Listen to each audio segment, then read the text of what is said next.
इसलिए हमें भी प्राय भगवान का भजन करना चाहिए। जब भगवान की सत्संग हो रहे हो तो वहाँ पर मस्ती से ताली बजाना चाहिए, राम राम बोलना चाहिए। और इस बार बड़ा सुंदर प्रश्न किया है महाराज परीक्षित ने पूछा, सरकार कि हमसे कुछ पाप अनजाने में हो जाते हैं, उसके लिए हमें क्या करना चाहिए? तो बोल पड़े महाराज, जो पाप अनजाने में हो जाते हो उसके लिए हमें भगवान का भजन करना चाहिए। और अपने अजाने प्रसंग को सुनाते हुए निवेदन किया कि भजन से बढ़कर के कुछ नहीं है, लेकिन अगर हम भजन हमेशा न कर पाओ तो अपने बच्चों के जो नाम हैं वो हम भगवान से मिलता जुलता हमें रखना चाहिए, है नहीं? अगर हमारे बच्चे का नाम जो फैशन परस्त है ऐसा न रखें, भगवान ऐसे नाम तो अजामी जो कानपुर के पास कन्नौज है वहीं का रहने वाला था।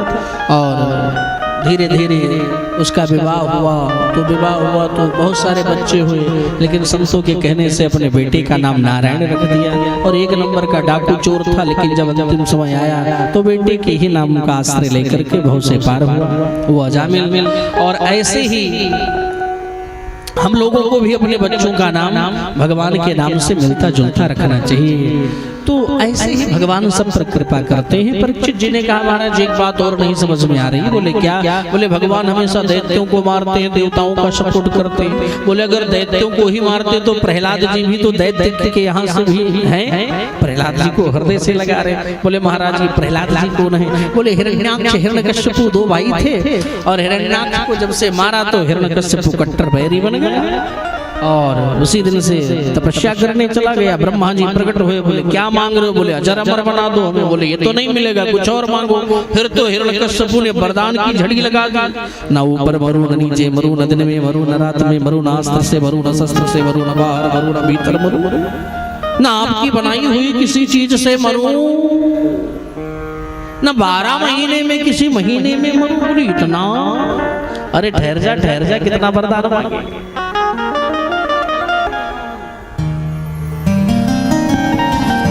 इतना वरदान एक साथ सरकार ये तो नहीं समझ में आ रहा, लेकिन ठीक है तुम्हारे जैसी तपस्या भी अत्यंत दुर्लभ है, इसलिए संपूर्ण वरदान हम आपको प्रदान करते हैं। ताते में ज्ञान प्राणी से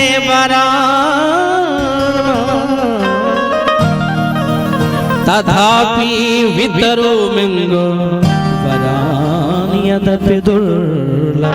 इसलिए सारे वरदान ले रहे हैं। और हिरण्यकश्यपु वहीं से आतंक मचाता हुआ आ रहा है। उसके 4 बच्चे हैं हिरण्यकश्यपु के, राध, अनुराध, सहलाद और प्रहलाद। तो जो प्रहलाद है वो भगवान के अनन्याश्रित भक्त हैं, हरदम भगवान के नाम को लिया करते हैं। और हिरण्यकश्यपु की धर्मपत्नी का नाम है कयाधु। क्या नाम है? जोर से बोलो। क्या कह रहे? कद्दू, कयाधु। ब्राह्मणशील संपन्न सत्य संधो जितेंद्रिया। इस प्रकार से जीवन प्रहलाद जी का भी नाम लिखवाया गया स्कूल में पढ़ने के लिए, लेकिन वो केवल हरि नाम संकीर्तन में ही नारायण नारायण कर रहे हैं। नाना प्रकार के कष्ट को दिए, प्रहलाद जी को मारने की भी नाना प्रकार के उपाय किए। कभी दूध में जहर डालकर मारने का प्रयास किया हिरण्यकश्यपु ने, अथवा कभी छत से अट्टालिकाओं से नीचे गिराया, बहुत परेशान किया, लेकिन कुछ नहीं हुआ। उसी दिन से होली का त्योहार मनाया जाने लगा। एक दूसरे की गालों में सब गले लग गए। क्यों? क्योंकि प्रहलाद जी बच गए, ये हम सबके मित्र हैं, बच गए, है नहीं? अच्छा, होली के दिन दोनों दृश्य देखने को मिलते हैं। जो प्रहलाद जी पार्टी के होते हैं वो तो खुशी मनाते हैं, मेरा मित्र बच गया, अबीर लगाते, गुलाल लगाते हैं। लेकिन जो हिरण्यकश्यपु के व्यवहारिक हैं वो उस दिन नाली में पड़े हुए मिलते थे। हाँ या ना? जितने लोग नाली में किए, लेकिन कुछ नहीं हुआ। तो अब की बार सोचा हम इसको मार देंगे। जोर से डांटने लगा, गाली पे गाली देने लगा प्रहलाद जी को। हिरण्यकश्यपु ने, अरे दुष्ट हे दुर्वनीत मंदात्मन कुल भेद कराधमा स्तब्धम मक्षासनोद्भूत देशे त्वाथ यवक्षयम। हे दुर्वनीत मंदात्मन कुल भेद कराधमा प्रहलाद, मैंने तुमके एक बार नहीं तो बार-बार समझाने का प्रयास किया, तुम्हारी बुद्धि ठीक नहीं हो रही। आज कोई बचा नहीं पाएगा तुमको। और एक बार नहीं गालियों की बौछार कर दी। अच्छा एक बार कोई गलती करे तो चलो छोड़ दो, लेकिन गाली पे गाली पे गाली पे गाली पे गाली दे रहा है। एक बार गलती करे उसे इंसान कहते हैं, और 2 बार गलती करे उसे शैतान कहते हैं, और जो गलती पर गलती पर गलती करे उसे पाकिस्तान कहते हैं, और जो सारी गलतियों को माफ कर दे उसे हिंदुस्तान कहते हैं। तो कहने का अभिप्राय है, प्रहलाद जी बोले घबराओ नहीं, बोले कहाँ है तुम्हारा भगवान? बोले कहाँ नहीं है मेरा भगवान, ये तो बताओ। हर जगह हर जगह वो बैठा हुआ है। बोले इस खंभे में है? बोले हाँ इस खंभे में भी भगवान है। तुरंत अपनी तलवार उठा करके और उस खंभे पर एक जोर से जो प्रहार किया हिरण्यकश्यपु ने, महाराज खंभा फट गया, बीचों बीच से भगवान नरसिंह प्रकट हो गए। नरसिंह भगवान की, नरसिंह भगवान की, नरसिंह भगवान की। बड़ी बड़ी दाढ़ी, बड़ी बड़ी मूंछें, आधा आधा नर का थर थर कांप गए। महाराज क्या होगा? भगवान ने पकड़ा और चकड़ा और हिरण्यकश्यपु को लेकर के और बीच लहरी पर तू बच नहीं सकता है। हिरण्यकश्यपु ने कहा मुझे मार नहीं पाओगे, हमें वरदान मिला है। कैसा? कि मुझे ना ऊपर मरना ना नीचे मरना। भगवान ने कहा ना ऊपर है ना नीचे, तू तो मेरी गोद में है। बोले फिर भी नहीं मार पाओगे। बोले कैसे? बोले वरदान मिला है, ना बाहर मरू ना भीतर मरू। भगवान ने कहा ना बाहर है ना भीतर है, तू तो बीच लहरी में बैठा। बोले फिर भी नहीं मार पाओगे, हमें वरदान मिला है ना दिन में मरू ना रात में मरू। भगवान ने कहा ना दिन है ना रात है, ये तो गोधूली मेला है। अरे राम, बोले फिर भी नहीं मार पाओगे। बोले क्या? बोले मैंने वरदान मांगा था ना मनुष्य से मरू ना जानवर से मरू। बोले हम कौन है? बोले आप तो दोनों हो। बोले फिर?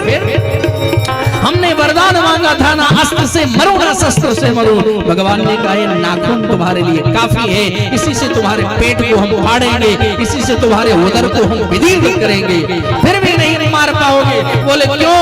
बोले मैंने कहा था ब्रह्मा जी से आपकी बनाई हुई दुनिया में किसी चीज से ना मरूं। भगवान ने कहा सुन, ब्रह्मा जी को मैं बनाता हूँ, हमें नहीं बनाते हैं, फिर भी नहीं मार पाओगे। बोले क्यों? बोले मैंने वरदान मांगा था 12 महीने में किसी महीने में ना मरो। भगवान बोल पड़े 13वां महीना दुष्ट तुम्हारे लिए ही मैंने बनाया है, तुम जैसे दुष्टों का करके।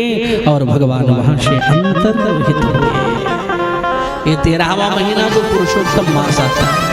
ऐसे भगवान अपने भक्तों पर कृपा करते हुए आगे बढ़। गजेंद्र जो हाथी था उसे बड़ा अभिमान था, उसके भी अभिमान को भगवान ने दूर किया। उसके पास 150 पत्नी बच्चे थे, बड़े अभिमान में घूमता था, मेरी इतनी पत्नियां इतने बच्चे। लेकिन मुश्किल में आया तो कोई साथ नहीं दिया। इसलिए याद रखना मेरे भाई बहन, हमारे जीवन में मुश्किल दौर आना भी बड़ा जरूरी है। मुश्किल दौर आना भी बड़ा जरूरी है, अपनों का पता चलता है।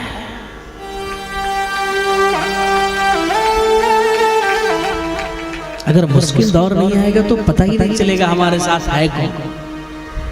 एक बार बेरोजगार होकर के दिखाओ, जमाना अपना रंग दिखा देगा महाराज जी।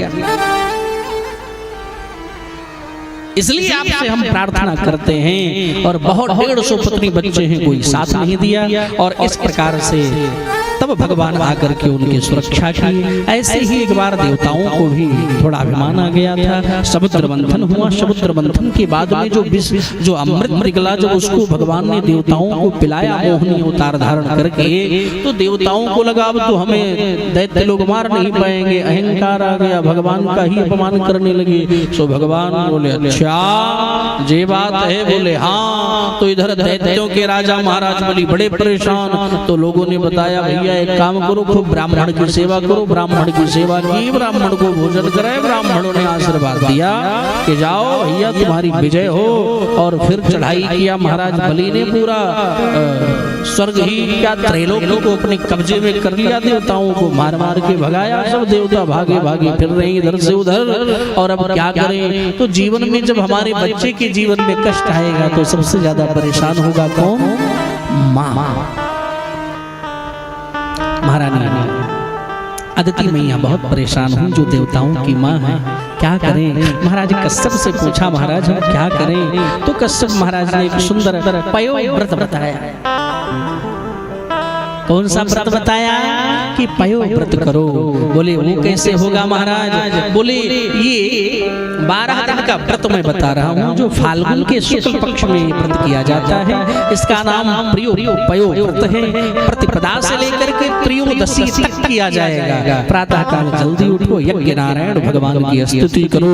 यज्ञेश यज्ञ पुरुषा च्युत तीर्थ पाद तीर्थ श्रवण